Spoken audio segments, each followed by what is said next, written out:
Hey guys, Lou with LG Speed and Custom here. In this video we are back assembling John's 1950 Fargo.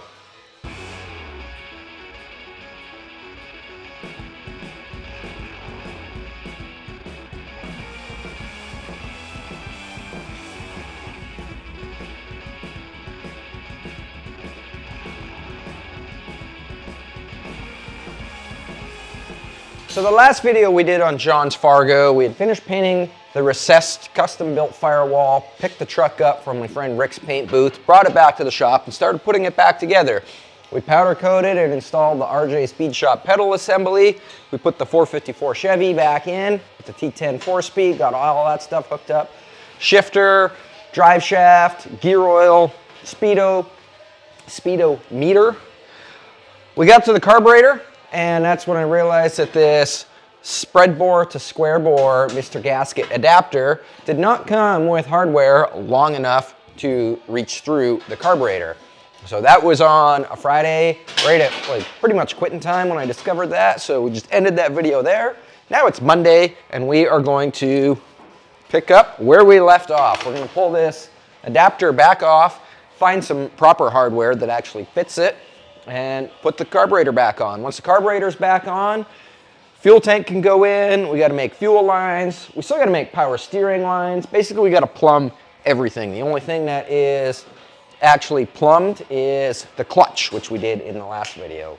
So, that's what we're gonna do in this video. So here's our issue. This carburetor adapter comes with these 4 studs that mount from the underside, but when you put your carburetor on, there is not enough thread to put a nut on here. So we're gonna take this back apart again and replace these studs that came with the kit with longer ones that actually work.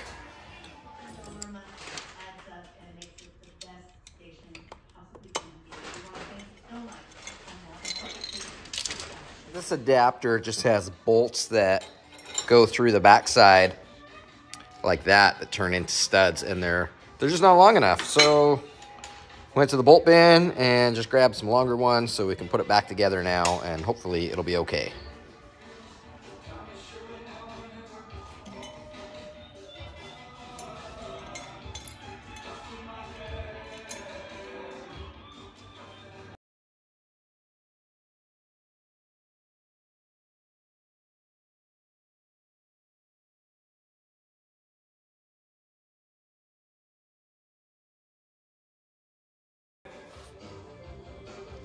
Our carburetor's all buttoned down, so I'm gonna move on to the next part of the carburetor, which is the fuel line. So this engine and transmission, or not the transmission, but the engine at least, Jim and I pulled out of John's old El Camino, and it was a running and driving engine. It had this fuel line hooked into there, just like that. And then this fuel line runs all the way down through there, comes down underneath, and is just hose clamped on the end of the steel line. I'm not a fan of having that much rubber line. It's, I grew up around race cars, and to pass tech with like NHRA and stuff, you have to have 6 inches of rubber line or less, like no more than 6 inches in the entire fuel system. And this is probably like 3 feet. So I'm gonna take this out and we're gonna make a new hard line that goes up to here, and then we'll just do a little rubber line just from the hard line into there. Maybe we could put a fuel filter in there. I don't know, we can always put a fuel filter before the pump as well. I don't have a fuel filter here, so when we make this little rubber section, maybe we'll just keep in mind that we could put a fuel filter in there. And the next time I go to the parts store, I'll just grab one. Just like the clutch line, we're using copper nickel tubing again, 3/8. So that's what was on there. I'm just gonna cut this flare off and reuse the same fitting, because why not? We have it, and there's nothing wrong with it.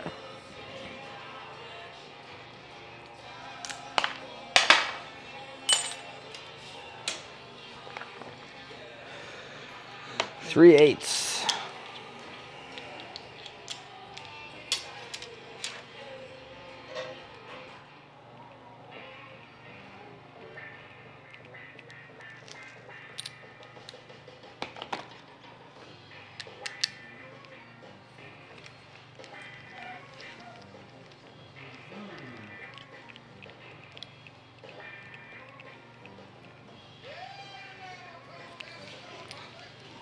Perfect flare every time.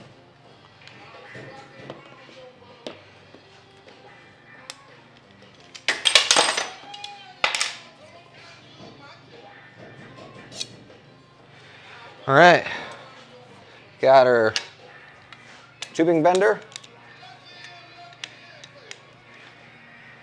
So we'll just make a route going to there.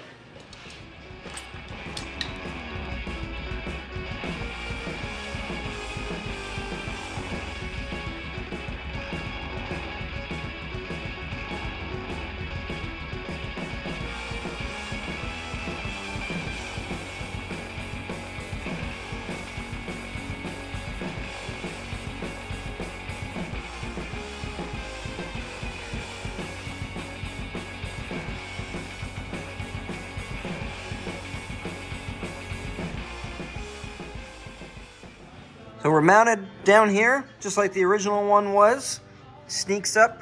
I took the alternator off just because it made it 1,000 times easier to squeeze it through. We come up in between the two heater hose outlets and run along the intake. We've got an Adele clamp here and an Adele clamp here holding it down. And then just a little chunk of rubber connecting that to that could be replaced with a fuel filter if you decided to. I think I'll put the fuel filter down on this end though. Make it, you know, real hard to get to. So yeah, that is done. Moving on to, I should probably put the fuel tank back in now.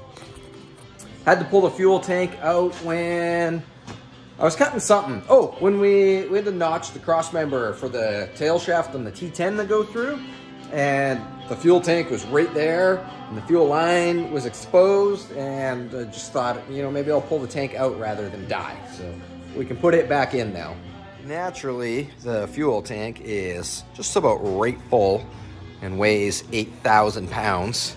Definitely fell on me when I was taking it out, and I got gas all over me. So I'm trying not to have that happen this time.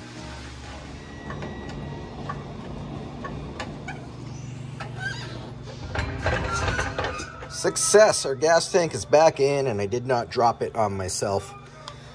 I did put a new, this is just a loose wire hooked to the top of the sending unit because it's really hard to get to now that the tank's in there. So from here, when we go to put the new wiring harness in, we can just attach it to here. Again, we've got a steel hardline going to a rubber that had a steel hardline to it. So we're gonna get this rubber out of here and get the steel line out of here, and we'll make a fresh one that runs up along the frame rail. Probably route it like the original one was, along the frame here, and then it just went in these clips along the cross member and hook into the fuel pump right there. So on second thought, I'm not gonna take this apart because as you can see, it's, you know, it's not in the best shape, and this fitting does not want to come out. And I'm scared that I'm either gonna break it, or even worse, break this loose, because this I think is like a piece that was brazed on at some point. So maybe we'll just put another hose on going to a hard line like it was. There's probably a reason they did that. All right, our fuel line is done. We come off of here just with that little piece of rubber hose like we just talked about. Come up and along our frame rail and all the way down, utilizing these factory clips. 3/8 fuel filter going into the pump. Every about 1.5 feet or so, I've got a clamp going all the way back, so it should be nice and secure. Fuel line to pump is done. Fuel tank is done. We're still waiting for our banjo bolts for the front calipers to do the front brake lines, but there's no reason why we can't make the rear brake line. So that's what I'm gonna do next. I pulled the original brake line out. This was the end that was attached to the brake hose on the rear end. And it's all a fairly new line, but there's a lot of little splices and stuff in it, and it's easier to, I'm just gonna make a new one with no splices. The less splices, the less chance of leaks. So this master cylinder uses 3/16 brake tube, and this is 1/4-inch brake tube, which means the rear brake line has a fitting for 1/4 inch. But they make an adapter tube nut that is, this takes 3/16 line, but it is the correct thread to fit in a 1/4 inch brake hose. So that's what we're gonna use. I've done a quick measurement. We need the length of this plus 3.5 feet, and that should get us all the way up to our master cylinder. We're gonna go to this port here. When the piston comes through the master cylinder, whatever port gets pushed, like pressure first, in this case the piston's coming this way, so it's gonna hit this port first. The first one always goes to the front. So that's our front brake port, this is our rear brake port. On this side, this master cylinder is set up for like universal application, so it has ports on this side as well that are just plugged. However, we're gonna be taking this one out, and I'm waiting for an adapter that I ordered so that a brake light switch will thread into here, and that's what's gonna activate the brake lights when you step on the brakes.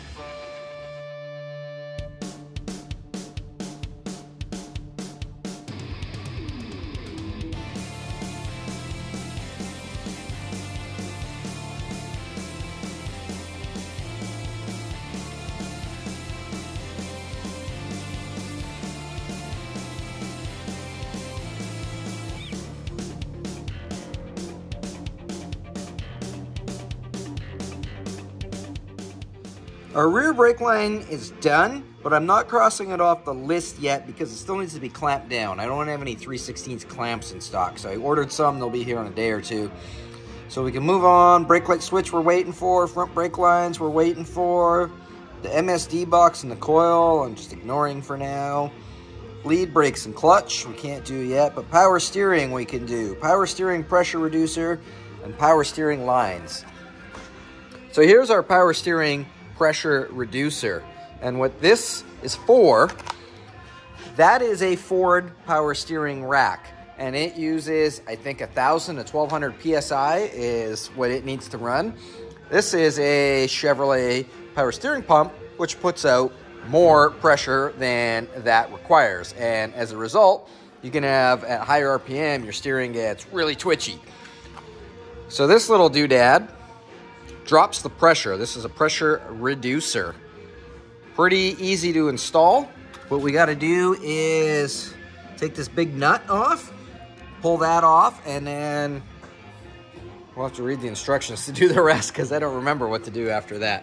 I've done quite a few of these, but obviously not enough that I remember. All right, so yeah, there's our piece there. We take that out, and then we need to get this guy out. That goes in this. This is literally just a piece that it surrounds it so you can squeeze it in the vise without damaging it, like so. And then when you take it apart, you want to put your shims, place shims here. Mustang rack and pinions generally require approximately 1,000 PSI. So for 1,000 PSI, we need to install 3 shims. If you do a lot of these, it's cool because they come with 5 shims usually. So if you buy 2 of them, you can do 3 power steering pumps. I don't have any left, so I had to buy a whole new one. But I'll save this because we're gonna have 2 left over. So that way, when we buy another one and we have 2 left over, that will give us 3 shims, and we can do a 3rd one for free. Oh no. Can I get in there?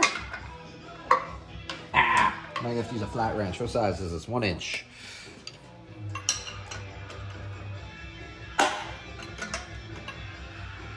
It's not in there very tight. Oh yeah, magnet on a stick works.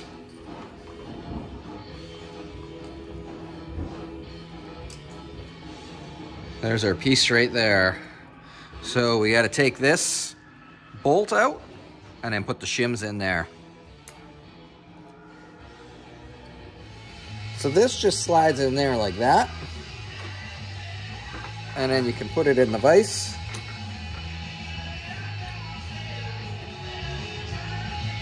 And hold it nice and tight. Crack that guy loose.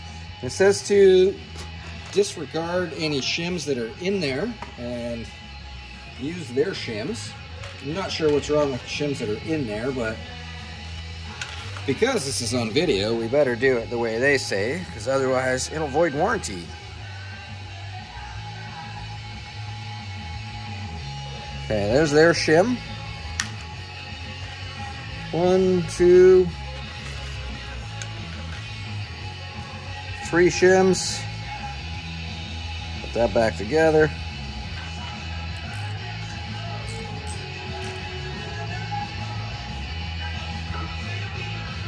Okay.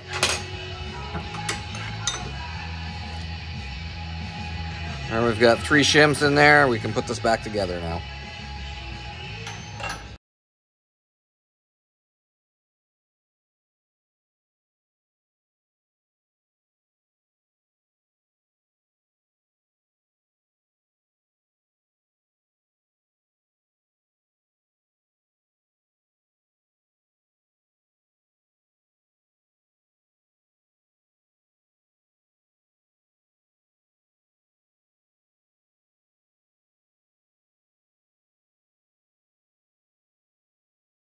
Steering lines next. We've got these little adapters here that thread into the rack, and they are a -6 because we're going to make our own. Let me get in here. We're going to make our own power steering lines. So one side is, this side is the pressure side, and this side is the return side, and they are different threads. So yeah, that guy goes in there for the return side. And then this side's the pressure side. We got another one that goes in there, as well as one that goes from a 5/8-18 thread to a -6 as well. So with those -6 fittings on there, you know, we've got some various hose ends here to get our configuration. So we can take those and some braided steel line and make our own power steering lines. With our AN adapters in there, we can take this 45-degree hose end and thread it on the pressure side, and it comes out at a nice angle. From there, we can come up, and we've got a 90-degree hose end right here. So we can just have a nice hose going like that. The return side's a little bit different. It's not pressurized at all, and normally it's just the rubber hose that goes onto a hose clamp. So for that, we have just a -6 adapter to a barbed end, and that will just thread on the end, or on that fitting, and then we can just run just a regular hose from there to there for our return side. I've taken the fitting off of the rack, and we're going to attach it onto this hose here. So these come apart. I've talked about AN fittings before on this channel, but for those that are new or need a refresher, this eventually comes apart. There we go. And this end slides on there. Then you just thread this back in, and this part here goes inside and sandwiches the rubber against here and gives you a leak-free seal.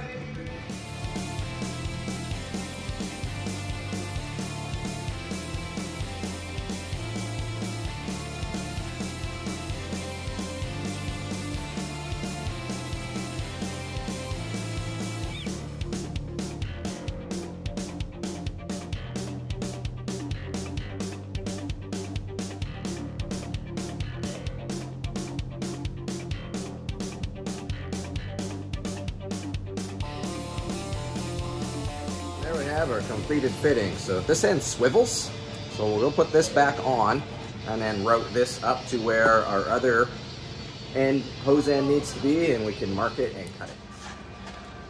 Now we're gonna put this roughly where it's got to be with a little bit of wiggle room for engine flex, and we'll make a mark right there and cut it.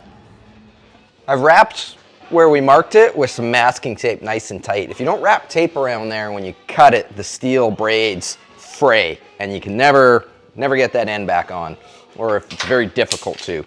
So by wrapping it in tape, it just prevents that from happening. We're just gonna use a zip disc to cut through it. They do make like actual hose cutters for cutting this. I don't have any, but a zip disc works great.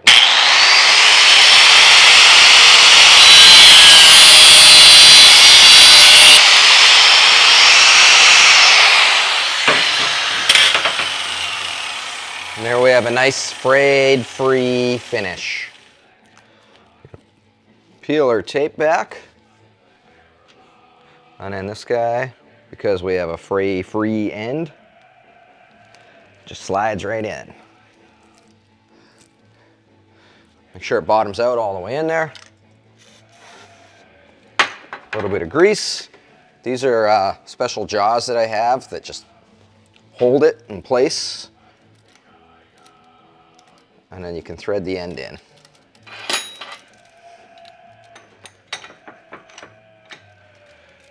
Completed power steering line.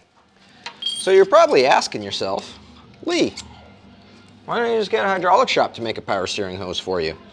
And I used to always do that. However, just like our clutch cable or clutch hose and our brake lines and stuff, hydraulic shops here, they won't do any automotive stuff anymore. Completely written it off as a liability. So they won't make you one. So we got to make our own. Cost-wise, it's probably about the same as getting a hydraulic shop to make it. Some of the advantages, you can make it exactly like custom fit it to the car as you're putting it on, and they look a little bit nicer than like a standard crimped hydraulic shop hose. So, all right, our pressure side is done. The return side is nothing special about that. We put that barbed fitting on the return side, and we're just gonna run just a regular oil resistant hose on there.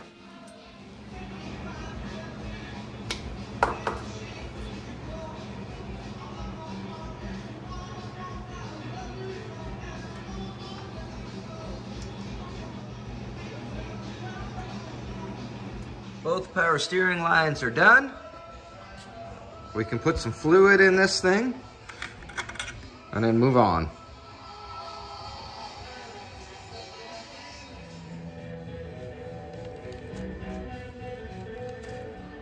I've just made a revised list for the Fargo here with our mechanical stuff, our interior stuff, and then our miscellaneous stuff like his musical horns that he wants installed.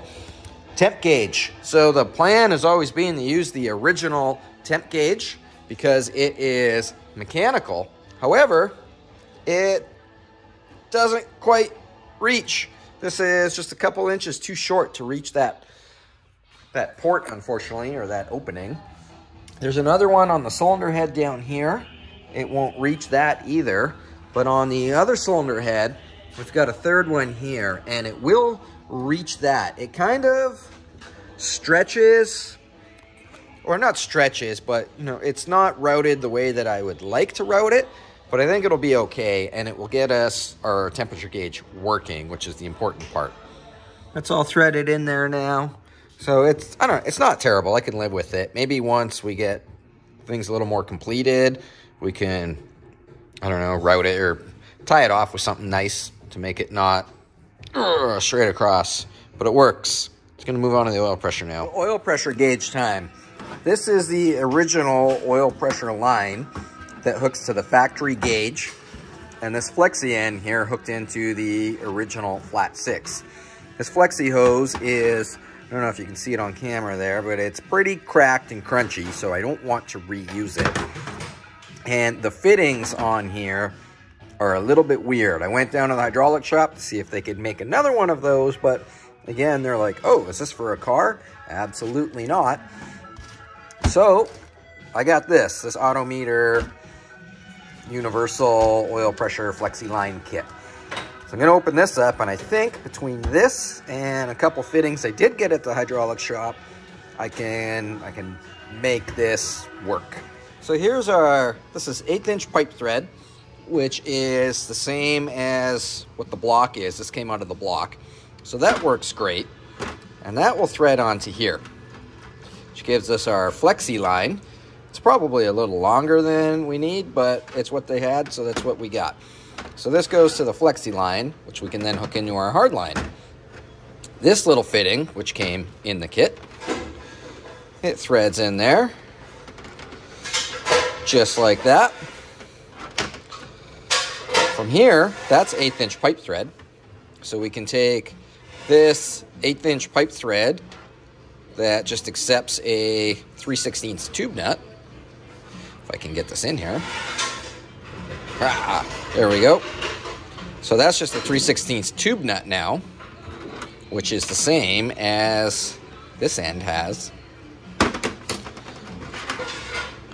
So this is really long. We don't need it to be that long. So I got another little Fargo fitting and another tube nut, so we can just make a shorter hard line going into here, but then goes into here. Problem solved. So that's got our original gauge figured out. Only, I don't know how accurate the original gauge is. So what else I got there was this guy, and it is going to replace that guy. And what does that allow us to do? We can thread this into the block, have our oil line going to our factory oil pressure gauge. And then I got this guy as well, which has one of these fittings in it. And this is going to go to the aftermarket gauge that John already has installed underneath his dash. This gauge here. So it's currently hooked up with just a plastic oil pressure line, but I don't trust plastic oil pressure lines, especially ones that are, this is pretty old. So we're going to take that out and replace it with the copper line. And that way we've got our factory oil pressure gauge and our auxiliary one, just in case that one, this one only goes up to 80 pounds. So between the two of them, we're safe for oil pressure. And squeezed cheese. Can't buy squeezed cheese here in Canada. I got that when we went to the Puyallup swap meet. So if you're watching this from the States, send squeezed cheese, please. Our T-fitting is in the block. And now our, pretty sure this is a dash 4. Same as this for our clutch. So yeah, our dash 4 fitting is in there now. There. Dash 4 goes on there. And then this is routed up through our hole in the firewall. Through to the inside. This should be long enough to almost go to the back of the gauge. So instead of having our hard line that used to be on the gauge this long, this is like 2.5 feet long, we can probably get away with one that's, you know, just a stubby guy and have basically this mounted on the back of the gauge. So I just realized for the gauge side, I don't even need to make a whole new one of these. I'm just gonna cut this off like I just did, and we'll put a new tube nut on and flare the end, and we can reuse this. I cut it as short as I could possibly cut it and still get our tube nuts on there and still get the flaring tool in there. Man, this thing, it makes such great flares every single time.